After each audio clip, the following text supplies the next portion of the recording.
Assalamualaikum warahmatullahi wabarakatuh. Pernahkah kau merasakan ada sesuatu di dalam dirimu yang tidak pernah mati? Sebuah kesadaran yang tetap hidup meski dunia di sekitarmu runtuh. Itulah ruhmu, bagian terdalam dari dirimu yang tak pernah jauh dari Allah. Namun kebanyakan manusia tersesat dalam gemerlap dunia dan lupa bahwa segala yang mereka cari sesungguhnya sedang memanggil dari dalam diri. Malam-malam panjang, kegelisahan, kehilangan, semua itu bukan hukuman melainkan undangan. Undangan untuk kembali ke asal cahaya yang melahirkanmu. Dan di balik semua itu, tersembunyi satu rahasia yang sangat halus, begitu suci, sir tertinggi saat ruh menyatu dengan kehendak Allah. Bab 1. Saat ruh menyatu dengan kehendak Allah. Ada saat ketika jiwa berhenti melawan arus, dan semua keinginan yang dulu terasa begitu kuat mulai hening dalam dirinya sendiri. Di sanalah ruh mulai mengenal kehendak yang lebih tinggi dari sekadar keinginan manusia. Ia tidak lagi bertanya mengapa, karena ia mulai menyadari bahwa segala sesuatu telah memiliki tempatnya di dalam kebijaksanaan ilahi. Saat ruh tunduk bukan karena terpaksa, tetapi karena mengenali keagungan yang meliputi segala, maka kehendak pribadinya melebur menjadi satu dalam arus kehendak Allah. Ia tidak kehilangan dirinya, justru ia menemukan hakikat dirinya di sana, di dalam kehendak yang bukan lagi aku ingin, tetapi Allah menghendaki. Di momen itu manusia bukan lagi sekadar makhluk yang menjalani takdir, melainkan menjadi bagian dari takdir itu sendiri. Setiap langkah, setiap gerak, setiap hembusan napasnya terasa, seolah bukan berasal dari kehendak pribadi, melainkan dari tangan yang lebih halus dan tidak terlihat. Ruh yang telah menyatu dengan kehendak Allah bukan berarti kehilangan arah, tapi justru berjalan dengan kepastian yang sempurna. Ia tidak lagi gentar dengan kehilangan, tidak pula terlalu gembira dengan pencapaian, karena baginya semua adalah bagian dari perjalanan menuju sumbernya. Ia melihat dunia bukan sebagai tempat untuk memiliki, tetapi sebagai cermin tempat ia mengenal sang pemilik segalanya. Dalam keheningan batin yang dalam, manusia mulai menyadari bahwa semua doa yang ia panjatkan sejak dahulu hanyalah bisikan dari kehendak yang sama. Ia memohon bukan karena ia tahu apa yang terbaik, tetapi karena Allah sedang mengajarkan bagaimana caranya berdoa melalui lisannya.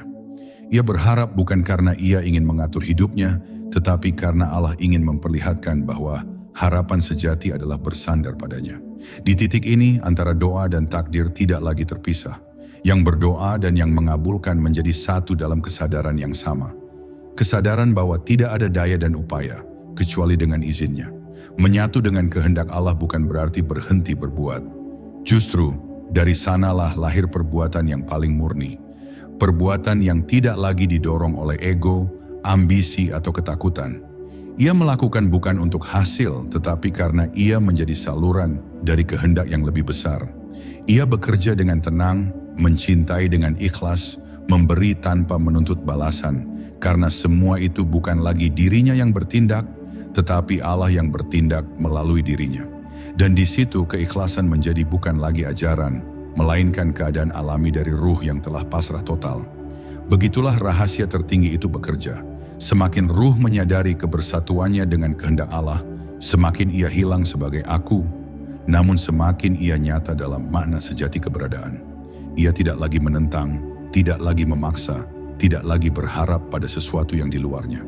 Ia hidup dalam arus cinta yang tidak bertepi, di mana setiap detik adalah pengakuan bahwa hanya Allah yang ada, hanya Allah yang berkehendak, dan hanya Allah yang mengatur segalanya. Saat itu tiba, hidup bukan lagi perjuangan untuk menjadi sesuatu, tetapi perjalanan lembut menuju kesadaran bahwa sejak awal kita tidak pernah terpisah darinya.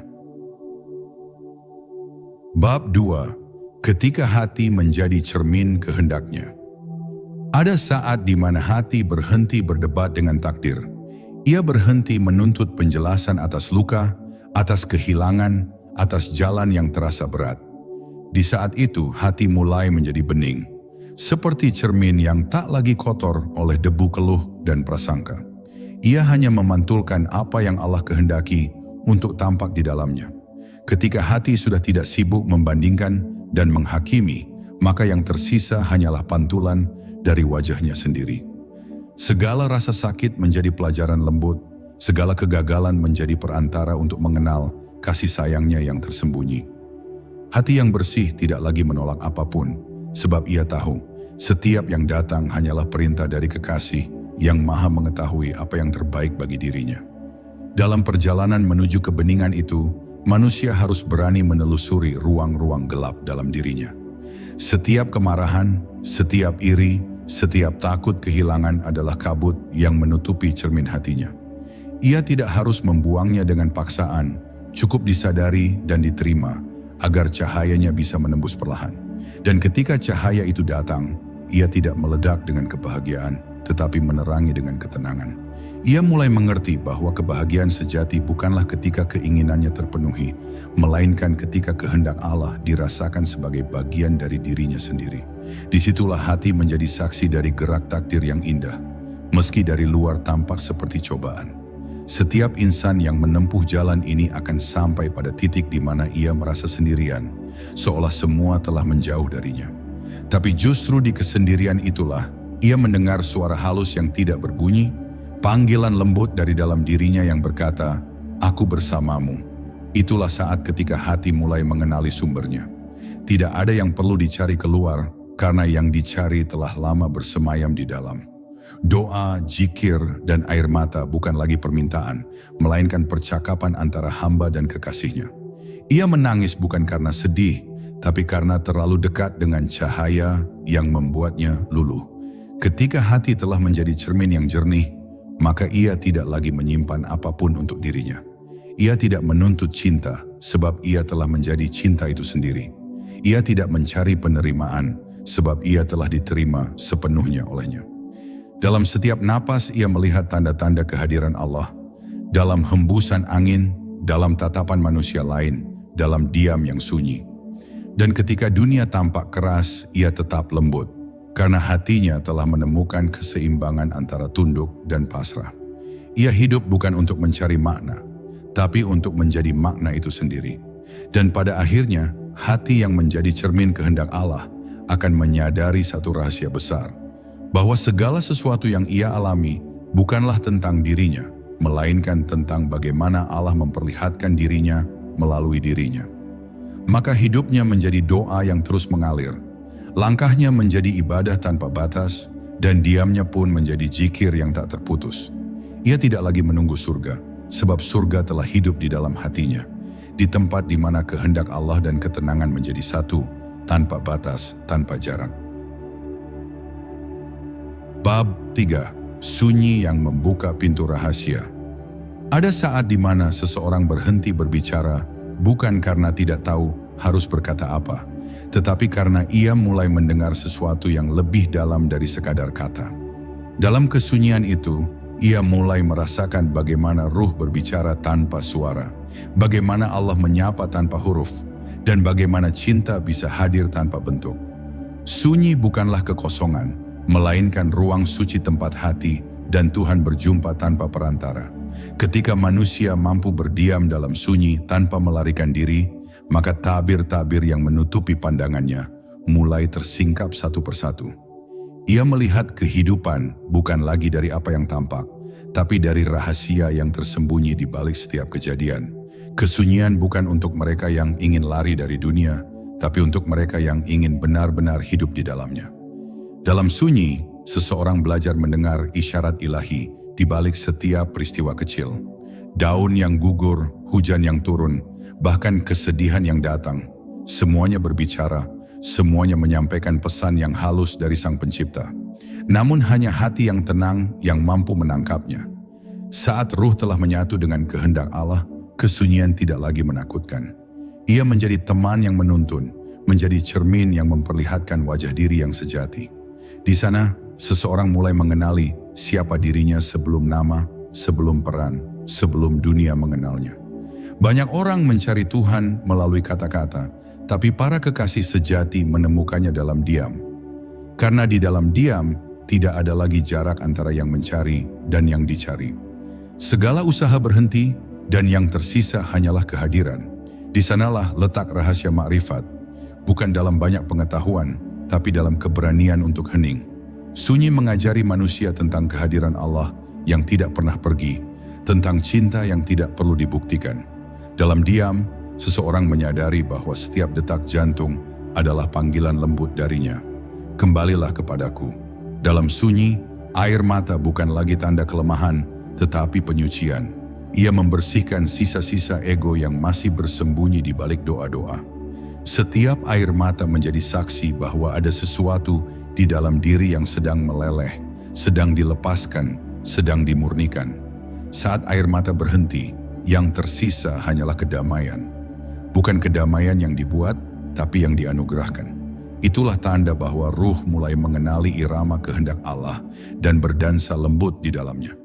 Tidak ada perlawanan, tidak ada keinginan untuk mengubah, hanya penerimaan yang begitu dalam hingga membuatnya menyatu dengan setiap gerak semesta. Dan ketika kesunyian itu telah benar-benar menjadi bagian dari dirinya, maka hidupnya berubah menjadi zikir yang hidup. Ia tidak perlu lagi mengulang nama Allah dengan suara, karena setiap hembus napas sudah menjadi panggilan itu sendiri. Dunia boleh ribut, tapi di dalam dirinya selalu ada keheningan yang abadi. Tempat Allah bersemayam, tempat segala makna bermula. Itulah rahasia tertinggi dari sunyi. Ia bukan ketiadaan, melainkan kehadiran yang sempurna. Di dalam sunyi, seseorang tidak lagi sendirian. Ia telah kembali ke asalnya, menjadi satu dengan kehendak Allah yang diam, namun menggerakkan segalanya. Bab 4. Cahaya di balik gelapnya ujian. Ada masa di mana langit kehidupan terasa begitu berat dan jiwa seolah berjalan di tengah kegelapan tanpa arah. Dalam keadaan itu, manusia sering merasa ditinggalkan, seolah doa-doanya hanya memantul pada dinding sunyi tanpa jawaban. Namun justru disitulah rahasia besar tersembunyi. Gelap bukan pertanda Allah menjauh, melainkan caranya memurnikan pandangan ruhani agar mampu melihat cahaya yang tidak kasat mata. Dalam kegelapan ujian, Allah sedang menyingkirkan ketergantungan pada selain dirinya, agar hati belajar bersandar hanya kepadanya. Ketika segalanya terasa hilang, yang tersisa hanyalah Dia, dan disitulah sebenarnya perjalanan spiritual sejati dimulai. Kegelapan adalah madrasah bagi jiwa yang ingin mengenal Allah tanpa syarat. Sebab di sana tidak ada lagi tempat bersembunyi. Nafsu, ambisi, dan topeng-topeng keakuan perlahan gugur hingga manusia berdiri dalam ketelanjangan rohani. Lemah, kosong, namun siap diisi dengan cahaya ilahi. Ketika seseorang menerima penderitaannya, bukan dengan keluh, tapi dengan kesadaran, maka setiap luka menjadi pintu pembuka makna. Setiap air mata menjadi jembatan menuju pengertian yang lebih tinggi. Ia mulai melihat bahwa di balik kesulitan selalu ada kasih sayang yang sedang bekerja secara diam-diam. Maka gelap tidak lagi ditakuti, karena ia tahu, di balik malam fajar pasti datang. Ruh yang telah melewati gelapnya ujian tidak lagi sama. Ia menjadi lebih lembut, lebih dalam, dan lebih tenang. Ia tidak lagi menuntut hidup untuk berjalan sesuai keinginannya, sebab ia telah melihat tangan Allah bekerja di balik setiap ketidakpastian. Ia tahu, bahkan kesedihan yang paling dalam pun tidak hadir tanpa izin, dan kehilangan bukanlah hukuman, melainkan penataan ulang jalan hidup agar semakin dekat kepadanya. Dalam pandangan makrifat, gelap dan terang hanyalah dua sisi dari satu kehendak yang sama. Keduanya tidak bertentangan, melainkan saling melengkapi untuk menuntun manusia menuju kesempurnaan. Mereka yang telah menemukan cahaya di balik gelapnya ujian, tidak lagi melihat penderitaan sebagai musuh. Ia menerimanya sebagai tamu yang membawa pesan rahasia. Terkadang, Allah menutup jalan agar kita berhenti dan menengadah. Terkadang, Dia menciptakan luka agar hati yang keras kembali lembut. Dan ketika seseorang belajar mencintai takdirnya, bahkan yang paling pahit sekalipun, maka ia telah menyentuh lapisan terdalam dari ketenangan rohani. Tidak ada lagi yang perlu ditakuti, sebab segala yang terjadi hanyalah cara Allah menunjukkan bahwa Ia selalu ada, selalu dekat, selalu mengatur. Dan pada akhirnya, mereka yang mampu melihat cahaya di balik gelapnya, ujian akan berjalan dengan langkah yang berbeda. Tatapannya penuh kasih, ucapannya membawa kedamaian, dan kehadirannya menenangkan. Sebab ia tidak lagi hidup dari dirinya, melainkan dari cahaya yang telah menembus hatinya. Ia menjadi seperti lentera di tengah malam. Tidak berteriak, tidak membakar, hanya bersinar lembut menuntun yang tersesat. Itulah tanda ruh yang telah menyatu dengan kehendak Allah. Ia tidak lagi menolak gelap, sebab ia telah menjadi cahaya itu sendiri. Bab 5. Fana dalam kehendaknya. Ada satu titik dalam perjalanan rohani di mana seseorang berhenti mencari, berhenti memahami, bahkan berhenti berharap. Bukan karena ia putus asa, tapi karena ia telah menemukan sesuatu yang lebih halus dari harapan. Keheningan total di hadapan kehendak Allah. Di titik itu, aku perlahan lenyap, seperti lilin yang meleleh di hadapan matahari.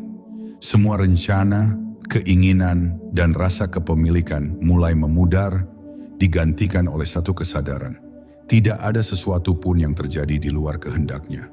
Ia masih hidup, masih berjalan, masih bernapas, tetapi yang menggerakkannya bukan lagi ego, melainkan arus lembut dari kehendak Allah yang mengalir melalui dirinya. Disinilah makna fana itu hidup, bukan sebagai hilangnya wujud, tapi sebagai lenyapnya keakuan yang semu. Fana bukanlah akhir dari keberadaan, melainkan awal dari keberadaan yang sejati. Ketika seseorang fana dalam kehendak Allah, ia tidak lagi memisahkan antara dirinya dan Tuhan. Ia menjadi saksi dari gerak ilahi dalam segala hal. Jika ia mencintai, maka itu bukan lagi cinta manusia, tetapi cinta Allah yang memancar melalui dirinya. Jika ia marah, maka kemarahannya pun mengandung rahmat, sebab tidak lagi berasal dari ego yang terluka. Ia menjadi seperti cermin yang bening, memantulkan kehendaknya tanpa menambah, tanpa mengurangi. Tidak ada lagi kebanggaan, tidak ada lagi rasa memiliki kebaikan atau kebenaran, karena semuanya hanyalah milik Dia yang tunggal. Dalam keadaan fana, waktu seolah berhenti. Masa lalu tidak lagi menggenggam, masa depan tidak lagi menakutkan. Yang tersisa hanyalah saat ini, momen yang menjadi tempat bertemunya kehendak Allah dan kesadaran hamba. Di dalam momen itu, segala sesuatu menjadi sempurna apa adanya. Tidak ada yang kurang, tidak ada yang berlebih. Orang yang fana tidak lagi memaknai hidup dengan ukuran dunia, sebab ia hidup di bawah pandangan yang melampaui dunia. Ia melihat bahwa bahkan kesalahan dan dosa-dosanya dahulu pun hanyalah bagian dari perjalanan menuju pengenalan yang lebih dalam. Semua sudah diatur, semua sudah tertulis, dan semua mengarah pada satu tujuan, kembali kepadanya. Namun fana bukan berarti pasrah tanpa amal. Justru, dari kefanaan lahir amal yang paling murni. Ketika seseorang tidak lagi memiliki kepentingan pribadi, maka setiap perbuatannya menjadi zikir. Ia bekerja bukan untuk dunia, tapi karena dunia adalah ladang tempat kehendak Allah diwujudkan. Ia menolong bukan karena ingin dikenal, tapi karena dalam dirinya sudah tidak ada yang lain, kecuali kasih Allah yang mendorongnya untuk memberi. Ia menjadi saksi hidup dari kalimat, La ilaha illallah. Tiada yang bertindak selain Allah. Dalam pandangan fana, seluruh kehidupan hanyalah gerak satu tangan yang maha kuasa, dan manusia hanyalah gelombang di samudra kehendaknya. Dan ketika ruh mencapai kefanaan sempurna, ia akan menemukan kedamaian yang tidak bisa dijelaskan dengan kata-kata. Tidak ada lagi perlawanan, tidak ada lagi kegelisahan. Yang ada hanyalah kebersatuan yang lembut, seperti air yang kembali ke lautan, tanpa batas, tanpa nama. Ia tetap hidup di dunia, tapi dunia tidak lagi hidup di dalamnya. Ia masih berbicara, tapi yang berbicara adalah hikmah yang mengalir dari sumber ilahi. Disitulah puncak rahasia makrifat, ketika yang disebut aku tidak lagi ada, dan yang tersisa hanyalah Dia, satu, abadi, tak terpisah. Saat itulah ruh benar-benar menyatu dengan kehendak Allah, dan seluruh keberadaan menjadi zikir yang tak berujung. Bab 6. Nafas yang menyebut namanya. Ketika ruh telah melewati gelap, kesunyian dan kefanaan, maka setiap nafasnya menjadi zikir yang hidup. Ia tidak lagi perlu mengucapkan nama Allah dengan lidah, karena setiap hembusan napasnya telah menjadi panggilan itu sendiri. Di antara tarikan dan hembusan, ada ruang halus yang tak bisa dijelaskan. Ruang di mana kesadaran dan kehendak Allah bertemu dalam diam yang suci. Dalam setiap nafas ada penyerahan, ada kehadiran, ada cinta yang tanpa kata. Seseorang yang hidup dengan kesadaran ini tidak lagi bernafas untuk dirinya, tapi untuk Dia. Nafasnya menjadi gerak alam, mengikuti irama kehendak semesta yang dikendalikan oleh sumber segala hidup. Zikir yang sejati bukanlah pengulangan suara, tetapi kesadaran yang terus hidup dalam diri, bahkan ketika mulut diam. Saat ruh menyatu dengan kehendak Allah, maka setiap gerak tubuh, setiap pandangan mata, setiap denyut nadi menjadi penyebutan namanya tanpa henti. Ia tidak berzikir karena perintah, tapi karena ia telah menjadi zikir itu sendiri. Dalam dirinya tidak ada lagi pemisahan antara yang berzikir dan yang dizikiri. Ia adalah cerminan dari kalimat hu, kehadiran yang terus bergetar di antara wujud dan ketiadaan. Di dalam kedalaman ini, hidup bukan lagi serangkaian peristiwa acak, melainkan tarian lembut antara ruh dan Rabb-Nya. Mereka yang hidup dengan nafas yang sadar kepada Allah akan merasakan dunia dengan cara yang berbeda. Setiap angin terasa membawa pesan cinta, setiap suara menjadi lantunan zikir, setiap detik menjadi pengingat bahwa tidak ada sesuatu pun yang terlepas dari genggamannya. Ia menatap langit dan melihat kebesarannya, menatap dirinya dan menemukan jejak yang sama. Dalam kesadaran itu, tidak ada hal yang profan, semuanya menjadi sakral. Bahkan diamnya menjadi ibadah, bahkan tidurnya menjadi pengabdian. Inilah keadaan ruh yang telah mengenal kehendak Allah secara langsung, tanpa perlu penjelasan, tanpa perlu pembuktian. Nafas adalah anugerah paling lembut dari Allah yang sering manusia abaikan.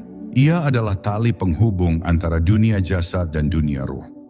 Ketika manusia bernafas tanpa sadar, ia hidup di permukaan kehidupan.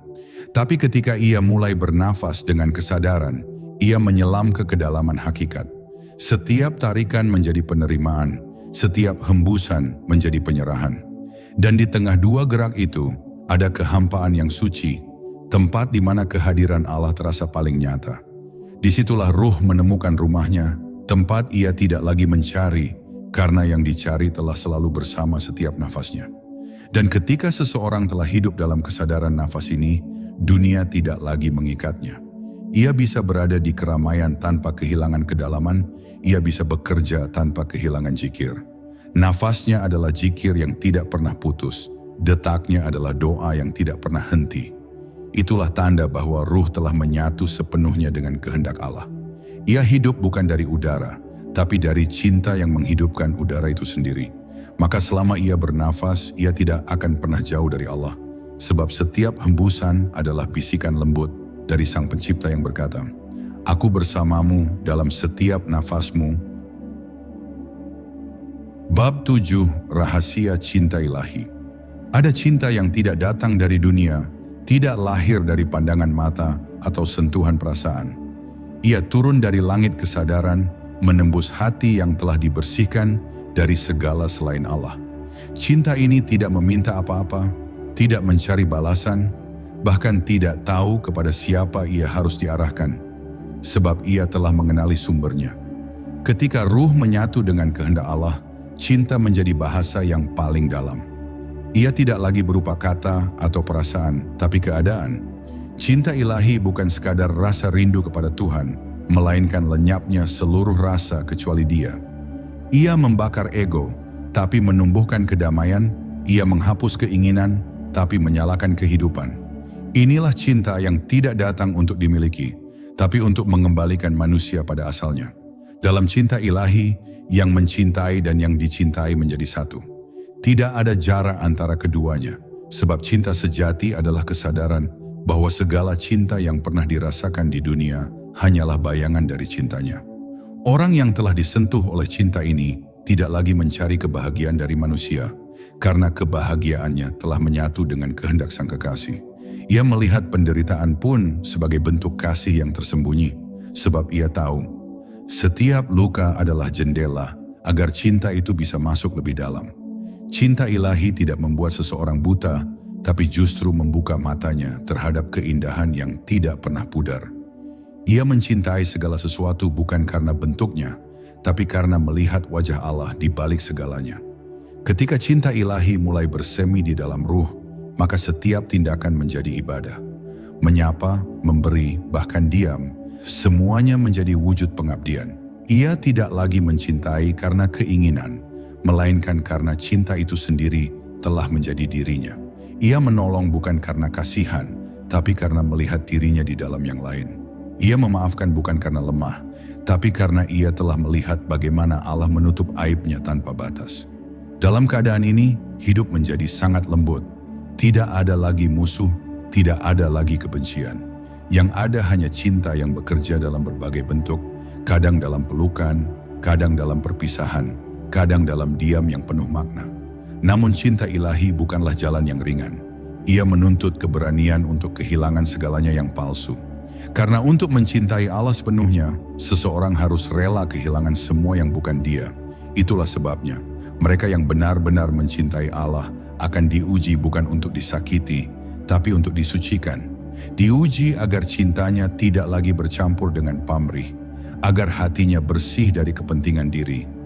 Saat cinta sudah murni, maka yang tersisa hanyalah kerinduan yang tidak bisa dijelaskan.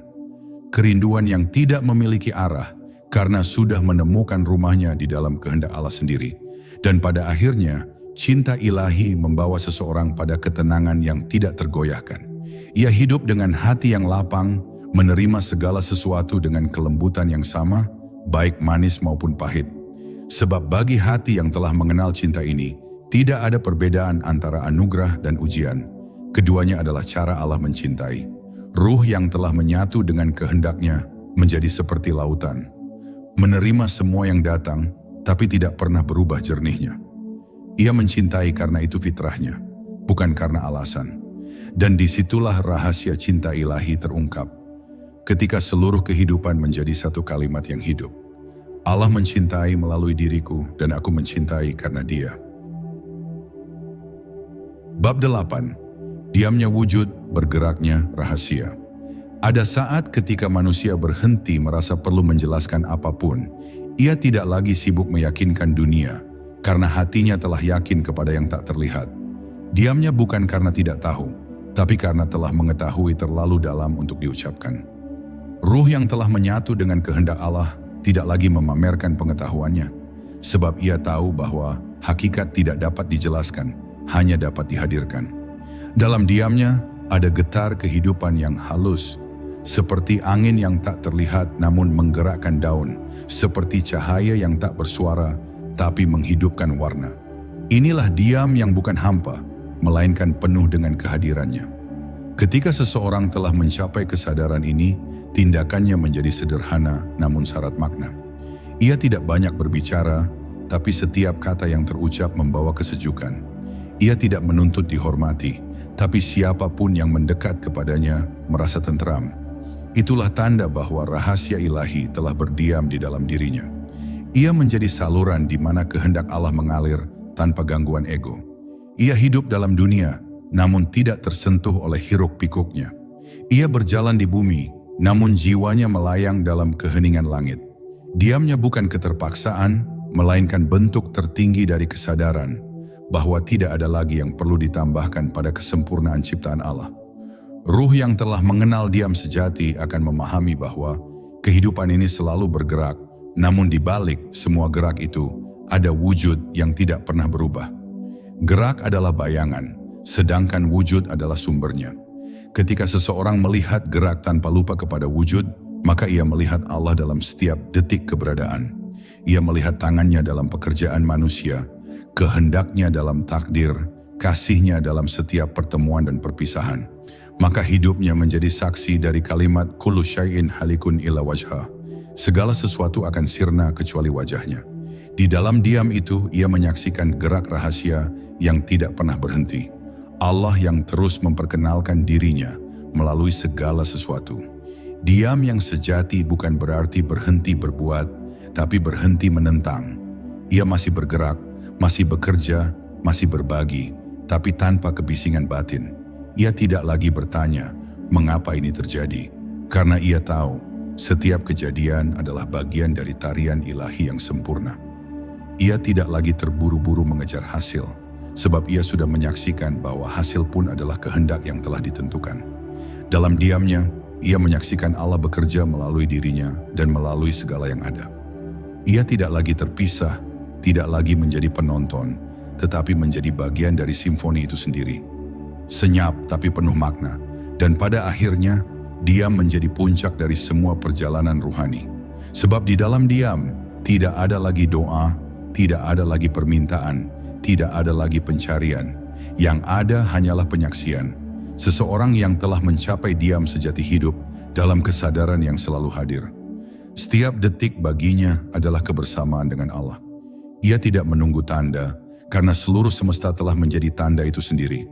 Diamnya bukan akhir, melainkan awal dari kehidupan yang sejati. Kehidupan yang tidak bergantung pada kata, tapi pada kehadiran. Di sanalah ruh benar-benar menyatu dengan kehendak Allah. Tak terpisah, tak berbatas, tak terucapkan, namun nyata, senyap, dan abadi.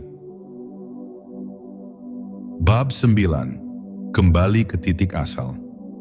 Ada titik dalam perjalanan ruhani di mana semua pencarian berhenti.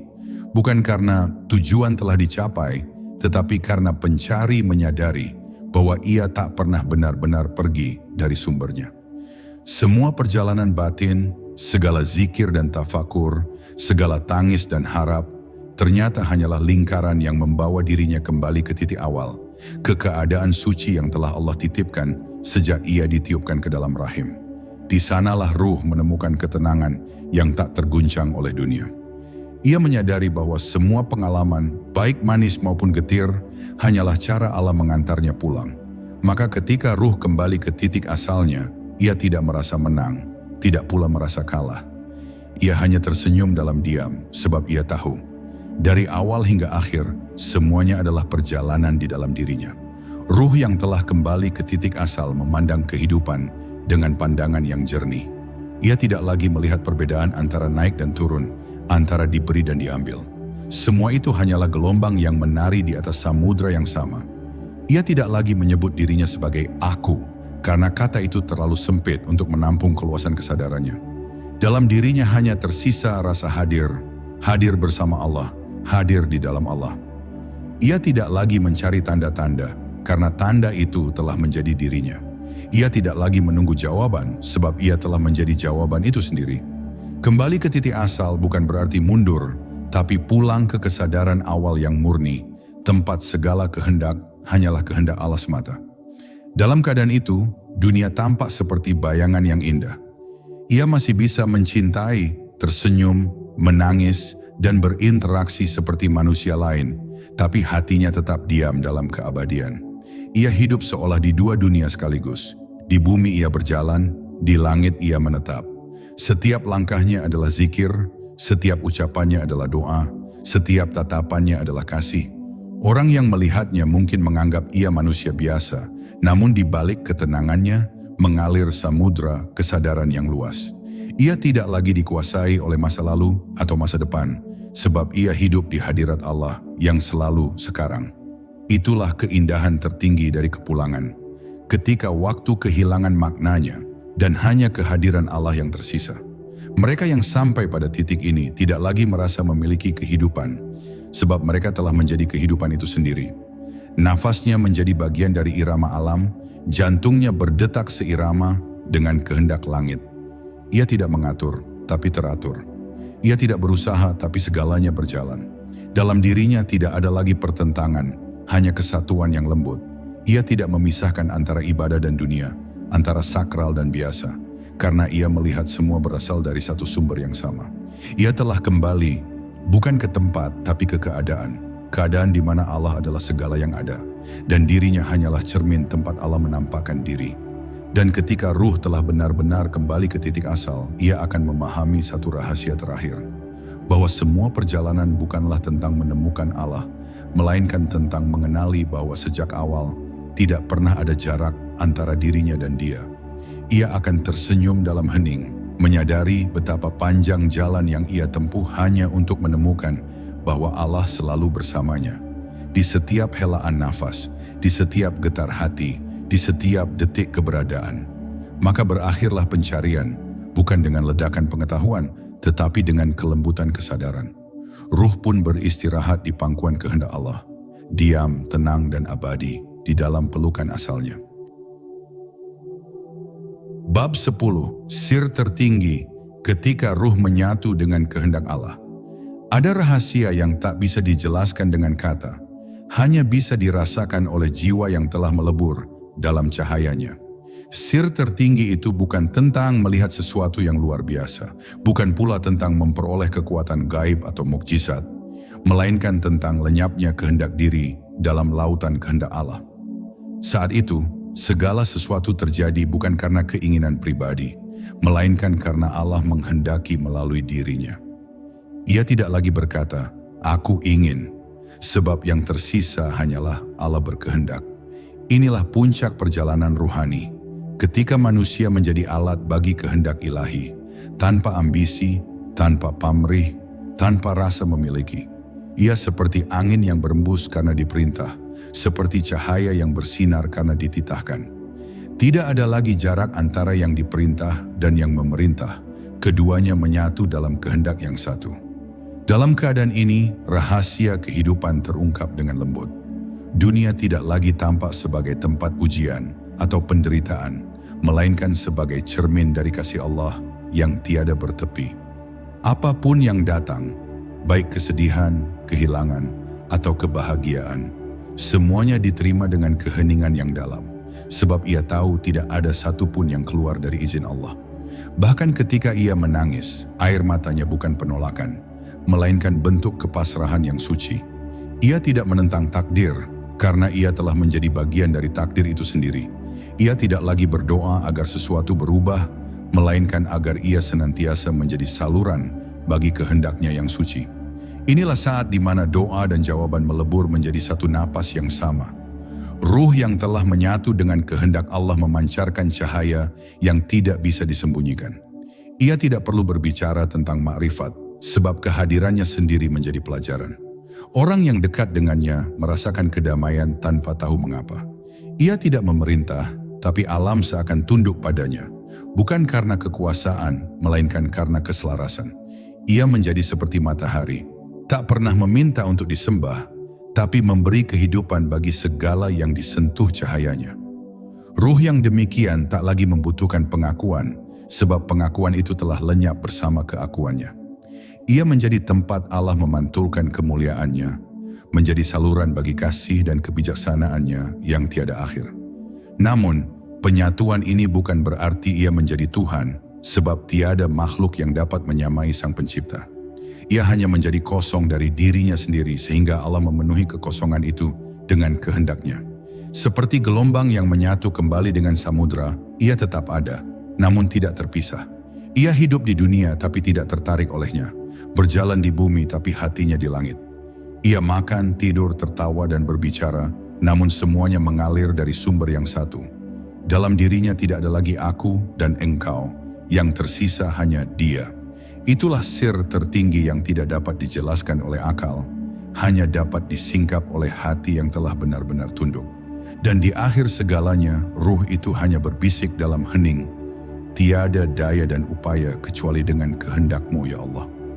Tidak ada lagi kebanggaan akan perjalanan panjang yang telah ia lalui, sebab semua langkah itu hanyalah kehendak Allah yang menuntunnya pulang. Ia kini menjadi saksi dari kebenaran yang hakiki, bahwa tidak ada sesuatu pun yang bergerak kecuali karena Dia. Dalam kesadaran itu, ia menemukan ketenangan abadi. Ruhnya beristirahat dalam kehendaknya, menjadi bagian dari irama semesta yang memuji tanpa suara, sujud tanpa bentuk, mencinta tanpa batas.